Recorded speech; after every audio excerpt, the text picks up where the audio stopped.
Welcome to this explainer. When we think of the metaphysical age of English literature, it's almost always names like John Donne or Andrew Marvell that completely dominate the conversation. But today, we are stepping right past those household names to discover the hidden masters, the ones who truly built, shaped, and expanded this massive literary movement. So let's dive into this. Who really built the metaphysical age? I mean, we constantly hear about John Donne's brilliant intellectual arguments, right? But the reality is, it was actually this vibrant, interconnected community of other visionary writers who pushed this literary tradition into entirely new, exciting directions. They brought in fresh perspectives on politics, on philosophy, deep spirituality, and even the natural world, cementing a literary influence that literally changed writing forever. To map out their immense influence, here is our agenda. 1. Beyond the famous few. 2. Nature and divine passion. 3. Scholarship and pure joy. 4. The cavalier poet. And finally, 5. A lasting literary legacy. We're going to profile 5 distinct hidden masters to understand exactly how they laid the groundwork for modern literature. All right, Section 1. Beyond the famous few. Mapping the era. Let's look at how this magnificent literary wave actually builds across the 17th century. Now, what is absolutely fascinating here is how these poets' active years overlapped. Just look at this timeline. You've got Richard Crashaw, born in 1613, Abraham Cowley in 1618, Henry Vaughan right after in 1621, and Thomas Traherne in 1637, all of them driving toward the end of the metaphysical age around 1660. So this wasn't just some series of isolated writers working in a vacuum. No, this was a continuous, overlapping wave of innovation happening between 1600 and 1660. Collectively, they were totally shifting the boundaries of what English poetry could achieve.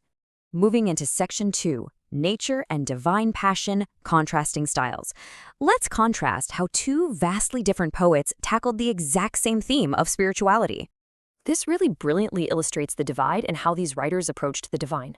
Over on the left, we have Henry Vaughan, who championed this quiet mysticism.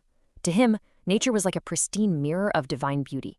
He used the misty, flowing landscapes of the Welsh countryside to reflect the soul's absolute deepest mysteries. But then on the right, Richard Crashaw offers a complete 180. Crashaw leaned heavily into intense, raw religious passion, deeply inspired by the emotional and artistic richness of European Catholic Baroque literature. So it's like one finds God in a quiet, untouched forest, while the other finds him in a grand, echoing, candlelit cathedral. Let's zoom in on Vaughan for just a second.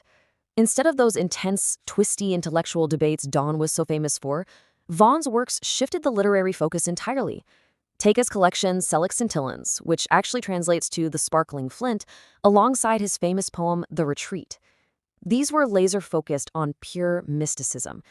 He wrote with this beautiful, almost aching longing for childhood innocence, exploring how close the soul is to heaven right before birth. Basically, he's asking us to look backward to find our purest selves. And that's a concept that would wildly influence the Romantic poets centuries later. Okay, Section 3, Scholarship and Pure Joy, the Innovators. These next 2 poets wildly expanded the actual subject matter of the metaphysical movement. First up is Abraham Cowley, and his massive contemporary influence is just everywhere in his poetic explorations. Glance at this list, you can really see how he educated and entertained by experimenting with almost every facet of life. He didn't just stay in one narrow lane. His explorations covered love, friendship, philosophy, science, and even politics. He was totally convinced that classical learning and literary innovation went hand in hand. And during his own lifetime, his influence was absolutely enormous, truly helping to popularize complex metaphysical ideas for a much, much wider audience. Now, on the complete opposite end of the spectrum, we have Thomas Traherne. He was, quite simply, the poet of joy. His works were a celebration of innocence, gratitude, and this everyday, childlike wonder. But what's really fascinating, well, actually, it's a bit tragic, is that his brilliantly optimistic works were completely undiscovered while he was alive. They literally sat in obscurity for centuries. He saw the everyday world as a direct, beautiful gift from God, and his writing just begs us to look at our own daily lives with that same sense of absolute amazement. He proved that metaphysical poetry didn't always have to be agonizingly complex or dark. It could just be a pure celebration of light. Next up, Section 4, The Cavalier Poet, Richard Lovelace. Let's meet a man who blended metaphysical intellect with the gritty, everyday life of a soldier. Check out this incredibly famous quote. "Stone walls do not a prison make, nor iron bars a cage." Now, you have very likely heard that line before, but maybe you didn't know exactly where it came from. As a royalist soldier during the English Civil War, Lovelace actually wrote this in his poem To Althea from prison.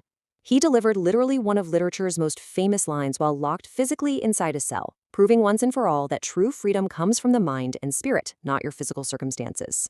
This intellectual style, paired with themes of loyalty, honor, and freedom, firmly connected him to the broader metaphysical movement, but it totally expanded its scope right into the realm of politics and war. Finally, let's wrap up with Section 5, a lasting literary legacy. Let's synthesize exactly why this diverse 17th century poetry still matters so much to us today. Seeing our 5 hidden masters mapped out side by side like this really proves a vital point. The metaphysical movement wasn't just one narrow, specific style of writing. Not at all. It was this vast, ambitious exploration of the entire human experience. You go from Vaughan's nature and Crashaw's passion, all the way to Cowley's philosophy, Traherne's joy, and Lovelace's fierce sense of freedom. Together, their literary influence collectively expanded the boundaries of what literature could be. So, what you should really take away from this explainer is precisely this. These writers united intellect with emotion, faith with imagination, and personal experience with universal truth. They weren't just out there writing pretty verses. Their literary influence expanded the very possibilities of English poetry itself. They laid the essential groundwork for how we express our complicated inner lives today, essentially proving that rigorous logic and raw, deep feeling are simply two sides of the exact same human coin. And speaking of how they actually wrote, here's a quick tease for our next explainer.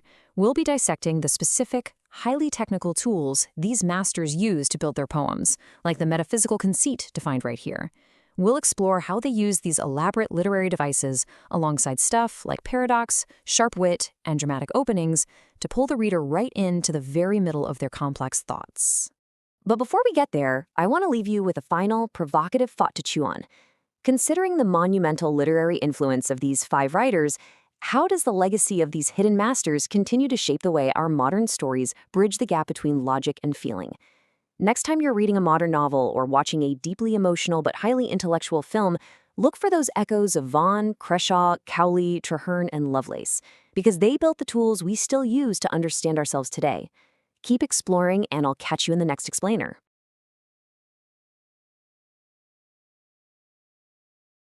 Hey everyone, and welcome to today's Explainer. We are jumping right in today to dissect one of the absolutely most fascinating intellectual movements in all of English literature, the Metaphysical Age, which ran from about 1600 to 1660.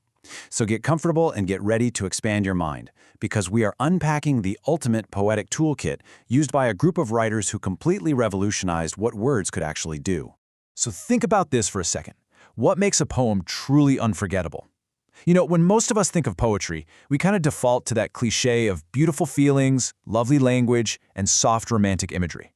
But I want you to pivot away from that entirely for this explainer. The metaphysical poets didn't just write to make you feel nice. They used poetry as a precision tool to challenge the intellect, question accepted beliefs, and basically force you to look at the world from a totally new angle. All right, here's our roadmap for today. We'll start with the metaphysical mindset, then look at the art of the conceit, wit, paradox and irony, themes and imagery, dramatic openings, and wrap up with their revolutionary legacy. Let's kick things off with Section 1, the metaphysical mindset. To really understand these writers, we have to look at what they were actively rebelling against. Traditional poetry at the time relied heavily on expressing beautiful feelings with highly decorative language. It was smooth, it was pleasant, but the metaphysical goal was entirely different. These poets treated a poem like a giant philosophical puzzle. They wanted to stimulate the intellect, question deeply accepted beliefs, and actively solve complex ideas. They demanded their readers' attention, curiosity, and imagination in a way that just had never been done before. Moving right along to Section 2, the art of the conceit. This right here is the absolute heavy hitter in their poetic toolkit. A metaphysical conceit is an extended, surprising comparison between two things that appear completely unrelated and develops logically throughout the entire poem. Now, I really want to stress this. It's not just your simple everyday metaphor. A standard metaphor says, my love is a red rose. But a conceit, that's an extended logical puzzle. It draws from fields like science, math, astronomy, and even law, just to force you to find the hidden connection between two completely different things. To ground that abstract idea, let's look at a really concrete example. This is one of the most famous lines in English literature by John Donne, from his poem A Valediction Forbidding Mourning. He writes, "If they be two, they are two so, as stiff twin compasses are two." Basically, he's comparing himself and his lover to a mathematical drawing compass. Because, well, nothing says passionate romance quite like cold metal geometric drafting tools, right? But think about how wonderfully unexpected that actually is. Here's how this brilliant logical puzzle actually plays out. Donne argues that, just like a drawing compass, one leg, his lover, remains totally fixed in the center. Then the other leg, Donne himself, travels in a circle, going away on a journey. And then comes the big payoff. Even though they are separated by physical distance, they are permanently connected at the top. The fixed leg leans toward the roaming leg and helps it complete a perfect circle. Donne literally turns a mundane mathematical object into this profoundly beautiful symbol of spiritual love and permanent loyalty. Let's move into Section 3, Wit, Paradox, and Irony. Remember, we are dealing with highly intellectual provocateurs here, so let's clarify what we actually mean by wit. Today, we use that word to describe someone who's funny or, quick with a joke. But back in the 17th century, wit meant intellectual brilliance. It was all about clever arguments, original thinking, and cold, hard logic. A witty poem was basically an open invitation to solve an idea, which perfectly reflected the intense scientific curiosity and philosophical debates of that era. You really had to work for the meaning. And right alongside that wit, they absolutely loved using paradox and irony. A paradox is just a statement that appears completely contradictory or even impossible at first glance, but upon closer inspection, it actually contains a profound, deeper truth. These poets relied heavily on paradox and irony to constantly force their readers to question appearances and dig beneath the surface of reality. Take this perfect example. In his poem, Death Be Not Proud, John Donne makes this incredibly bold statement directly to the concept of mortality itself. He says, "Death, thou shalt die." Now, at first glance, that's a total impossibility. How could death itself possibly die? It seems entirely contradictory. But here's where the logic resolves itself so brilliantly. Donne's argument is rooted in theology. The idea is that through the promise of eternal life after the physical body perishes, death actually loses its ultimate power. It's just a short sleep, and when we wake eternally, death is no more. So that impossible contradiction opens up to reveal this massive, triumphant spiritual truth. All right, on to Section 4, Themes and Imagery. Now that we know how they wrote, let's explore what they actually wrote about. Consider these massive questions. What is true love? What is the soul? Why do people suffer? What happens after death? How does time shape life? And can reason and faith coexist? They weren't writing simple little rhymes. Reading these poems feels exactly like eavesdropping on a master philosopher who is actively wrestling with the biggest existential questions of the human condition. To tackle themes that huge, they needed a completely new visual language. Traditional romantic symbols were all about flowers, birds, and idyllic nature. But the metaphysical poets? They threw out the flowers and brought in compasses, magnets, alchemy, mathematics, and even blood-sucking fleas. They enthusiastically expanded the boundaries of what was considered poetic straight into the realms of Renaissance science and medicine. They would take ordinary scientific objects and map them to profound philosophical meanings. A drawing compass from mathematics becomes a symbol of absolute loyalty. Globes and maps from geography are used to symbolize the entirety of the world contained within a single room. Magnets and alchemy from Renaissance science are leveraged to discuss hidden truths and spiritual attraction. It was just a game changer. Section 5, Dramatic Openings. This is the tool they use to hook you from the very first syllable. You're not going to find any lengthy, boring scene setting here. Instead, these poems are structured as direct, dramatic conversations. The speaker basically drops you right into the middle of intense, immediate action, aggressively addressing a lover, arguing with God, taunting death itself, or directly challenging you, the reader. And this was a highly deliberate choice. This conversational, natural style makes these incredibly complex, philosophical ideas feel deeply personal and immediately engaging. By pulling you into a direct conversation, the poetry actually becomes surprisingly accessible. It strips away all that decorative fluff and gets right down to the intellectual action. Finally, Section 6, A Revolutionary Legacy. Let's zoom out a bit and look at their massive impact on English literature.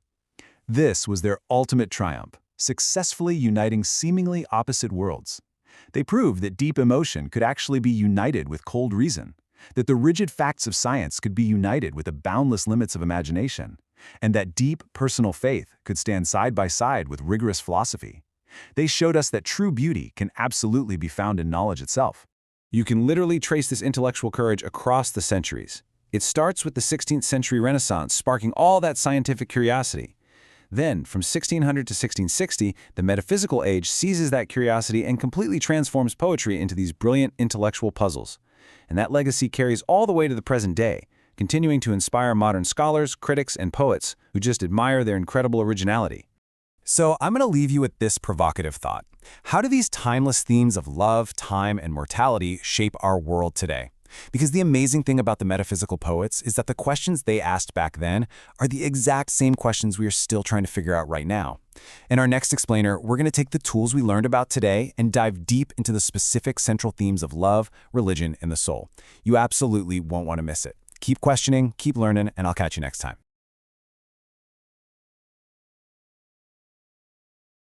Love, faith, and death. Add in time and eternity, and it sounds like we're just listing the absolute most unsolvable mysteries of the universe, right? Concepts that couldn't possibly fit into one neat little box. And normally you'd be right.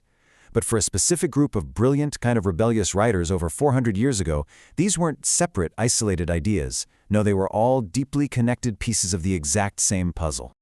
Welcome to this explainer. Today, we're going to look at human existence through a really unique 17th century lens. We are exploring the major themes that completely define metaphysical poetry. These writers didn't just write pretty verses. They literally took the universe apart and put it back together using words. Here is our roadmap for today. We'll start with the big questions, dive into intimate connections and existential realities, explore what happens when science meets poetry, and finally look into the timeless mirror. All right, let's jump right into Section 1, the big questions. So to really get this, we need to anchor ourselves right in the middle of the 17th century. The Metaphysical Age spans roughly from 1600 to 1660, with the publication of John Donne's towering poetry hitting the scene in 1633. Now, the 17th century wasn't just a time period. It was a total intellectual earthquake. The world was rapidly changing, and the brilliant minds of this era flourished by asking some really difficult questions and basically just challenging traditional beliefs across the board. See, before this era, traditional poetry was, well, basically just a polite list of compliments. Praising the redness of a cheek or the brightness of an eye. But metaphysical poetry completely flipped the script. These poets weren't just trying to woo a lover, they were trying to dissect the very meaning of existence. They wanted to understand the absolute core of human nature, leaving all that shallow romance behind to explore life's greatest, most profound mysteries. Which brings us to Section 2, Intimate Connections. Love is absolutely central to metaphysical poetry. But listen, this is not your ordinary romantic swooning. For poets like John Donne, true love went way, way beyond mere physical attraction. It was a fierce, intellectual, and spiritual union. It was about unwavering loyalty and forging an eternal bond. In his poem, The Good Morrow, Donne even suggests that genuine love between two people actually creates an entirely new world, one that's completely separate from the physical one we walk around in. It's a union of minds just as much as a union of hearts. Take Donne's famous poem, A Valediction Forbidding Mourning. Here, he tackles the universal pain of lovers being forced apart. But he argues that for a truly metaphysical love, physical separation literally cannot weaken the bond. Why? Well, because their minds and spirits are permanently fused together. The distance between their physical bodies is totally irrelevant when their souls are acting as one. It's a real game changer in how we think about relationships. And this intense intellectualizing didn't stop at romance either. It bled directly into religion and faith. At the time, England was steeped in severe religious conflict and uncertainty, and these poets reflected that gritty reality in their work. Instead of polite religious rituals, they offered bare, honest vulnerability. You've got George Herbert writing poetry that reads like a direct, intimate conversation with God. Richard Crashaw expressing incredibly passionate devotion. Henry Vaughan looking around and finding divine beauty directly in nature. And then you have John Donne, whose work is characterized by these intense, agonizing struggles with sin. These poets did not write to give you easy answers. In Donne's Holy Sonnets, for example, faith is explored through intense questioning, personal reflection, and a desperate, agonizing search for forgiveness and salvation. It wasn't a neat and tidy belief system. It was an honest, passionate, personal struggle, laid completely bare on the page for all to see. Let's expand the lens outward now, in Section 3, Existential Realities. Time is one of the most powerful driving forces in metaphysical poetry. You've likely heard the phrase, carpe diem, right? Seize the day. It was essentially the 17th century equivalent of YOLO, but with much, much higher stakes.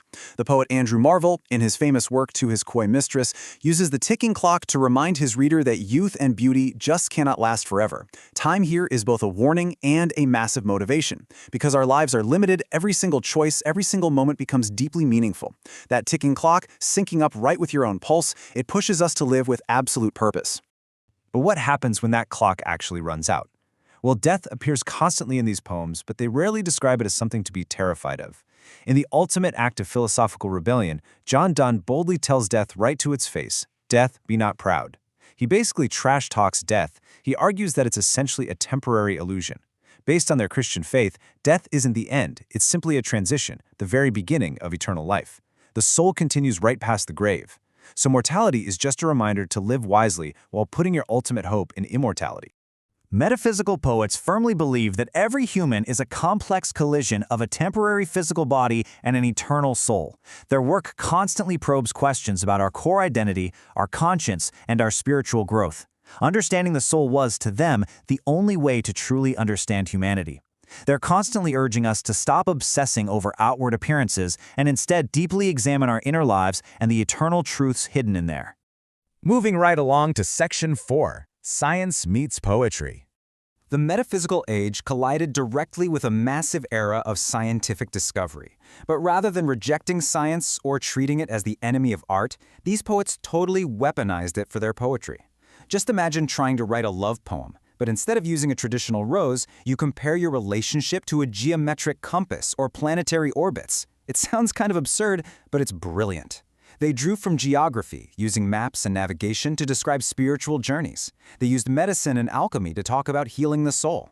Knowledge itself, all this new cutting-edge science, became their greatest source of artistic inspiration. Finally, let's wrap things up with Section 5, The Timeless Mirror. So how do these 400-year-old poems actually connect to you and me today? The simple truth is they connect because the human condition really hasn't changed. Their themes carry a profound universal relevance. Today, in our hypermodern world, we still fall in love. We still struggle with our faith and our beliefs. We still grapple with the fear of death. And we are absolutely still desperately searching for meaning and truth. This is exactly why metaphysical poetry continues to be studied and loved globally. It serves as a timeless mirror. Their questions are still our questions. These poems literally force us to look in the mirror. So, as we wrap up this explainer today, I want to leave you with the ultimate metaphysical challenge. Knowing that the clock is always ticking, knowing that your youth and time are finite, how will you use your limited time to search for your own meaning? Take that carpe diem energy, seize the day, and start searching.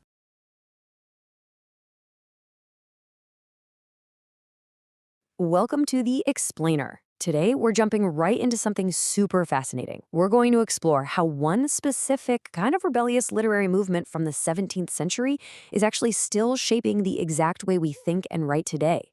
Let's look at the incredible legacy of the Metaphysical Age. Now, you might be wondering, and it's a totally fair question, can 400-year-old poems really change modern literature? Well, if you look at the historical evidence, the answer is an absolute, undeniable yes. The metaphysical poets were writing way back in the 1600s, but their artistic innovations completely transformed English poetry in ways that are still rippling through our culture right now. They are literally the ultimate proof that the written word has a remarkably long shelf life. Okay, let's dive right into this. Here is our roadmap. First, we'll look at their new poetic direction, then Samuel Johnson's famous critique, T.S. Eliot's great revival, and finally, their modern and educational legacy. Starting us off with Part 1, a new poetic direction. And this brilliantly illustrates the shift. You know, before these writers came along, English poetry was pretty much heavily focused on beauty, harmony, idealized love. It was very traditional. But John Donne and his contemporaries, they came in and completely shattered those norms. They fused philosophy, science, religion, logic, and raw emotion into a single poetic form. Instead of just comparing a lover to a pretty rose, they'd compare separated lovers to the two stiff legs of a mathematical compass. Or they'd use a simple flea bite to represent the intimacy of a marriage bed. They demanded that their readers not just feel something, but actively think critically about it.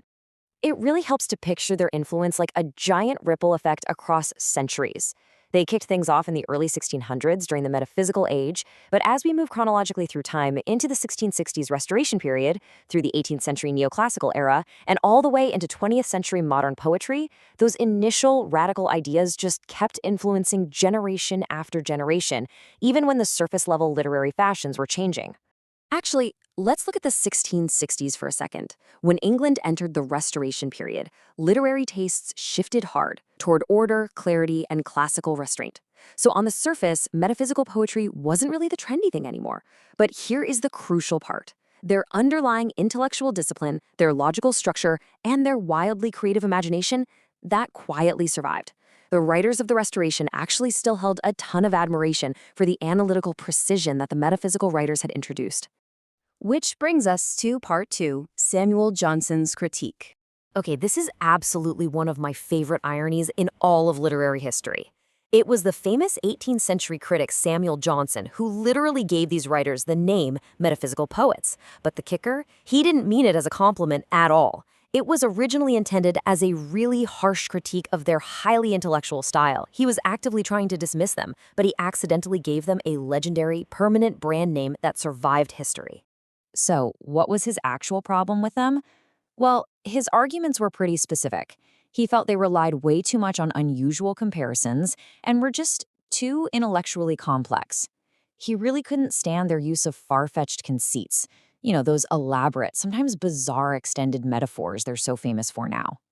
Ultimately, Johnson argued that the poets were just trying to be clever, and that cleverness completely overshadowed the actual emotional power of the work. And because Johnson was such a massive, influential voice at the time, his harsh take actually pushed the metaphysical poets into the shadows for over 100 years. But let's move on to part 3, T.S. Eliot's Great Revival. Because as we know, history loves a good plot twist. Fast forward to the 20th century, and the highly influential modern poet T.S. Eliot looks back at the metaphysical poets and sees something entirely different than Samuel Johnson did. Eliot heavily praised them. He argued that they actually pulled off this remarkable, perfect balance between thought and feeling. Eliot became a massive champion of John Donne's originality. He wrote these highly influential essays praising how successfully they united intellect and emotion, and he almost single-handedly restored their global reputation. So the crucial point to take away is this stark historical contrast. On one side, in the 18th century, you have Samuel Johnson basically dismissing them as too complex, saying their cleverness ruined the emotion. Then, on the other side, in the 20th century, you have T.S. Eliot praising them for achieving a perfect balance of thought and feeling. And guess what? Eliot's perspective ultimately won out. His revival prompted universities all over the globe to entirely renew their study of these extraordinary writers. Finally, let's wrap up with part 4, Modern and Educational Legacy. Make no mistake, modern poets are absolutely still learning from the metaphysical tradition today. When you read contemporary writing, you see their fingerprints everywhere. Modern writers use that exact same metaphysical playbook. They blend heavy symbolism and deep philosophical themes with incredibly conversational, everyday language. They use unexpected imagery to dive into immense psychological depth. Contemporary writers love the freedom these 17th century poets championed, the freedom to just seamlessly weave science, history, philosophy, and personal experience into one cohesive space. They proved, for sure, that no subject is too complex or too ordinary for poetry. Now, what's really interesting to think about is the time scale here. 400. 4 entire centuries have passed. Think about how much our world has changed over 400 years, with technology, society, everything. Yet the works of John Donne and his contemporaries remain a massive staple in university curriculums worldwide. These specific texts are still viewed as essential tools for teaching the modern mind how to think. And why does this matter to you today? Like, why actually study them? Because reading metaphysical poetry is essentially a high-intensity workout for your brain. It actively develops sharp critical thinking, it teaches deep literary analysis, and it greatly enhances your interpretation skills. By challenging us to examine language carefully and appreciate multiple layers of meaning, these poems build historical understanding and encourage advanced philosophical reasoning. And honestly, the analytical skills you gain from this apply directly to navigating all the complex information we face in our everyday modern lives. So if there's one overarching takeaway from our explainer today, it's beautifully simple. Great literature never becomes outdated. It simply finds new readers in every age. The metaphysical movement permanently expanded the boundaries of human imagination. They achieved something truly monumental by uniting emotion with reason, faith with philosophy, and science with poetry. They took ordinary everyday life and injected it with extraordinary meaning. As we wrap up this deep dive into such a revolutionary era, I want to leave you with one final thought. We've seen how the intellectual sparks of the 1600s survived harsh critics, shifting cultural tastes, and the passage of centuries to land right in our modern classrooms. So I have to ask, look around at the way we write, communicate, and think today.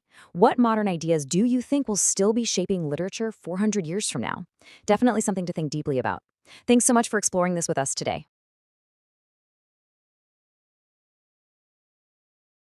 Welcome to The Explainer. Today, we're diving into something that literally transformed the English language. I'm talking about the Metaphysical Age. Now, forget what you might think about dusty old-school poetry, because this wasn't just a simple shift in rhyming schemes. No, this was a full-on intellectual rebellion. These writers took the cold, hard logic of a rapidly changing world and just smashed it right into the deepest, most passionate human emotions. So let's jump right in and see how a group of visionary poets rewrote the rules of literature forever. Here's how we're going to break it down today. First, we'll look at their rapidly changing world. Second, we'll meet the great metaphysical poets themselves. Third, we'll cover their revolutionary features and themes. Fourth, we'll trace the movement's lasting legacy. And finally, we'll wrap it all up with a quick summary and review. Okay, part 1, a rapidly changing world. So the Metaphysical Age spans this really brief but totally explosive window from roughly 1600 to 1660. Seriously, in just a few decades, you have the reigns of King James I and Charles I plunging straight into the absolute political chaos of the English Civil War in 1642. That leads directly to the rise of Oliver Cromwell and the Commonwealth in 1649, which, completely upends the monarchy, at least until the Restoration brings it back in 1660. The whole structure of power is shifting. Society is practically being torn apart and stitched back together, and the people living through it, well, they're just desperately trying to make sense of the whole shebang. But hey, it wasn't just politics that was in upheaval. Imagine waking up and being told that the Earth is actually not the center of the universe. Crazy, right? Thinkers like Galileo and Johannes Kepler were dropping these massive, paradigm-shifting discoveries that absolutely shattered centuries of religious and societal beliefs. Basically, traditional certainty was violently colliding with scientific reality. And for the writers living through this, the old ways of writing those gentle, predictable poems, yeah, that just wasn't going to cut it anymore. It wasn't enough to capture this highly complicated new reality. They literally had to invent a completely new style. Which brings us to Section 2, the Great Metaphysical Poets. Let's meet the visionaries who actually answered the call of this chaotic era. First up, we have John Donne. He is, without a doubt, the intellectual founder of the movement.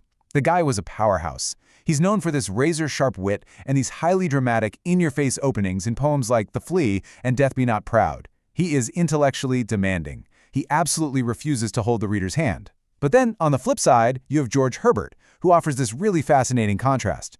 Herbert is the master of devotional poetry. He explores these incredibly profound themes of faith, prayer, and divine grace, but he does it with this remarkable, quiet simplicity. So you've got two completely different approaches, but both are undeniably brilliant. Now, Donne and Herbert definitely weren't alone. Andrew Marvell really stood out as a master at blending concepts of love, time, and politics.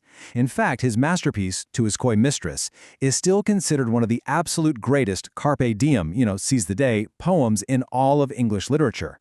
And right alongside him, you had writers like Henry Vaughan, Richard Crashaw, Abraham Cowley, Thomas Traherne, and Richard Lovelace. Collectively, this group completely expanded the scope and richness of what English poetry could actually achieve. All right, Section 3, Revolutionary Features and Themes. Okay, if you take away just one concept from this explainer today, make it this one, the metaphysical conceit. Instead of relying on the same old tired cliches like, comparing a lover to a beautiful rose, these poets smashed wildly unrelated things together. For example, Donne famously compared two separated lovers to the two stiff legs of a drawing compass. I mean, wow, right? It's a complex, almost bizarre comparison, but it forces you to stop, decode the layers of meaning, and really think deeply about what he's saying. And that conceit was just one piece of a highly innovative toolkit. These poets relied heavily on intellectual wit and paradox. They basically treated their poems like mental workouts for the reader. They'd use these dramatic openings to grab you by the collar right from the very first line. But then they'd deliver the rest of the poem in a surprisingly conversational style.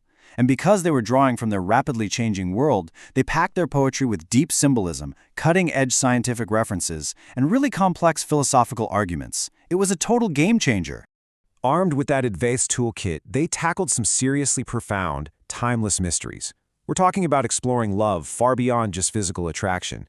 They deeply examined faith, human mortality, and the relentless ticking clock of time. By blending the natural world with the new sciences and deep philosophy with the basic question of human existence, these poems act like mirrors.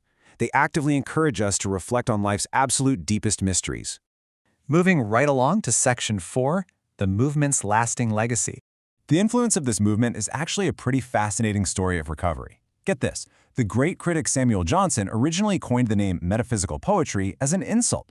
Yeah, he was criticizing these writers for aggressively showing off how much they knew. But fast forward a few centuries and modern literary legend T.S. Eliot stepped in to champion them. Eliot realized their unique ability to fuse raw emotion with cold logic was actually an extraordinary artistic achievement, and he effectively rescued their reputation. Today, well, modern universities study this movement globally. It's seen as the ultimate tool for developing analytical thinking. And that brings us to Section 5, Final Summary and Review. Let's quickly lock in the core takeaways here. The era was this intense window of immense change from 1600 to 1660, primarily defined by key poets like Donne, Herbert, and Marvell. They built their work on some really core features. We're talking mind-bending conceits, razor-sharp wit, paradox, and the integration of new science. And they used all of that to tackle major, heavy-hitting themes like love, religion, time, and death. Ultimately, they proved that logic and imagination absolutely belong together. You know, these writers lived through a time when literally everything they knew was turning upside down. It sounds kind of a lot like our world today, doesn't it? But they flat out refused to separate their minds from their hearts to make sense of it all. So it leaves us with a pretty big question to think about. How do you balance logic and emotion in your own understanding of the world? Keep asking questions, keep thinking deeply, and I'll catch you on the next Explain.